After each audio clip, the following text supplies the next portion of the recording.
Hello and welcome to episode 7 of the Gaming Roundtable. I'm your host Newton13, and with me today, as always, is Rajan and possibly other special guests as well. Today we'll be reviewing one of my favorite games, Resident Evil 4. Both the Wii edition and many other iterations of this game have been released. I'll be talking about the Wii version, and we're going to be having a lot of fun with this episode. Enjoy the show.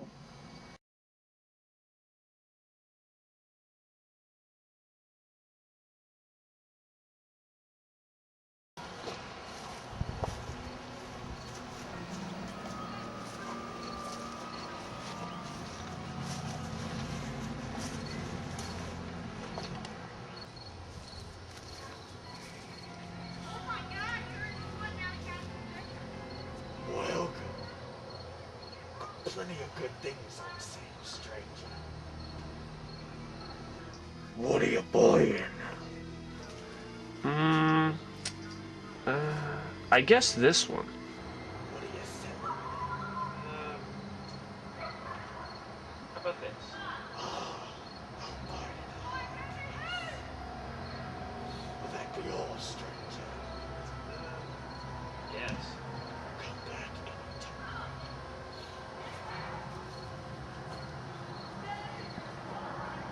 Wait.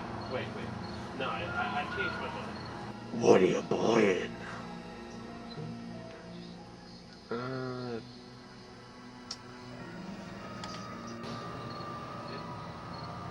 What happened to the Resident Evil game? Sold you, stranger. That's not possible. I have been gone for more than 10 seconds. I just sold it to you. I need it. I need that game. Supply and demand. Come back anytime.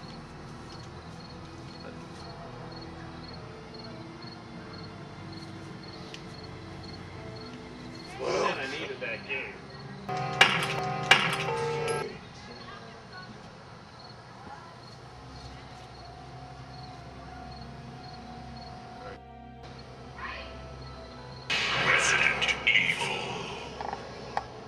Okay, now the first thing we're going to be talking about is the graphics of the game. Tell me, Rajan, what did you think of the graphics of Resident Evil 4? The graphics of the game were really well done. The environments were ridiculous, and all the effects on screen were just amazing. For graphics for Resident Evil 4, I gotta give it a 5 out of 5. And what's your take on it, Newt? You know, Rajan, the graphics in Resident Evil 4 were just phenomenal. I gotta say that when they re-released it on the Wii version, especially, they took all the best things from the GameCube version, all the best things from the PlayStation 2 version, and put them in one solid package.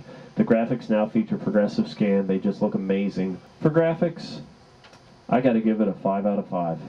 Tell me, Rajan, what did you think of the sound of this game? What are you buying? I love this. I love the soundtrack of Resident Evil 4. The music, the eerie music going throughout the towns, the woods, all the mine areas, and just the main castle areas were just ridiculous. Plus all the sound effects sounded really great. The sound for Resident Evil 4, it's too good. I have the soundtrack downloaded. It's 5 out of 5. Newt, what do you think of the sound? You know, Rajan, the soundtrack on Resident Evil 4 was just fantastic. The music sounded great. I mean, I don't know what composer they hired, but I gotta say that if Resident Evil 4 had a soundtrack on CD, I would probably buy it in about 2 seconds. Which you can probably import it, thinking of that.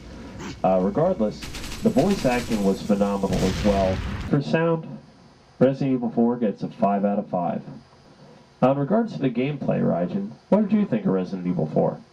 I love the way the older the shoulder aiming works and how it kind of inspired some other games to use that now. So that was an awesomely done system, especially for a third-person shooter now.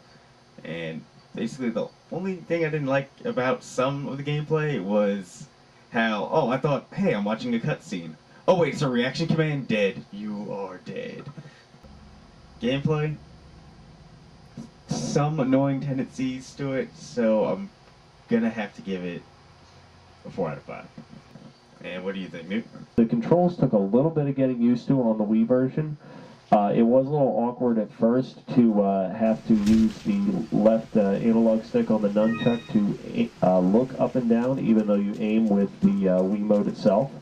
But once you got used to it, I didn't see it as a fundamental flaw. But unfortunately, some of some of the cutscene events do come up as a surprise. Gameplay, it's almost perfect, but there's just a few flaws out there that, I'm sorry Capcom, it's a 4 out of 5. And now it's time for one of my favorite segments. This is the one where we talk about what's currently going on in the gaming industry. You know you're acting like it's down now. You know but you're acting like it's down now. You know you're acting like it's down now. Okay, now this one's question is all about remakes on the Nintendo DS. They're actually currently making a new crop of games for the DS, including Chrono Trigger, Kirby Superstar, and one of my favorite classics, Shining Force. The big question is are these remakes going to be better than the original, exact duplicates, or even worth playing? Rajan, what do you think of this trend? As for how the remakes are going to play out, I think they're actually going to be remade really well. I mean, if you look at the details for Chrono Trigger and Kirby Superstar, they said there's going to be some new features of the game. Of course, new touch motion features for both games. Also, say Chrono Trigger is going to have some new dungeons in it. And also, maybe some new abilities and items. And Kirby Superstar is going to have, I believe they said possibly 2 to 3 other play modes on top of the already. Kirby Superstar has 8 play modes, I believe. Yeah. So, I believe they're going to be really good remakes. What do you think, Newt? Personally, I'm really excited about the Shining Force remake. There's only one thing that I'm a little bit worried about. This is supposed to be an all-new Shining Force adventure. It's called Shining Force Feather. But there were 2 crops of Shining Force games that emerged in the previous generation of consoles. There was, of course, the original Shining Forces on the Genesis version, which was a turn-based strategy role-playing game. It was really, really good, and they made a version on the Sega Saturn as well. And then there were the PlayStation 2 games. Yeah, they were not that great. Personally, I can't wait to see Shining Force Feather, but nothing has been shown on it at this point. Please, Sega, don't fail me now. Almost let it slip. Enough talk. Die, comrade!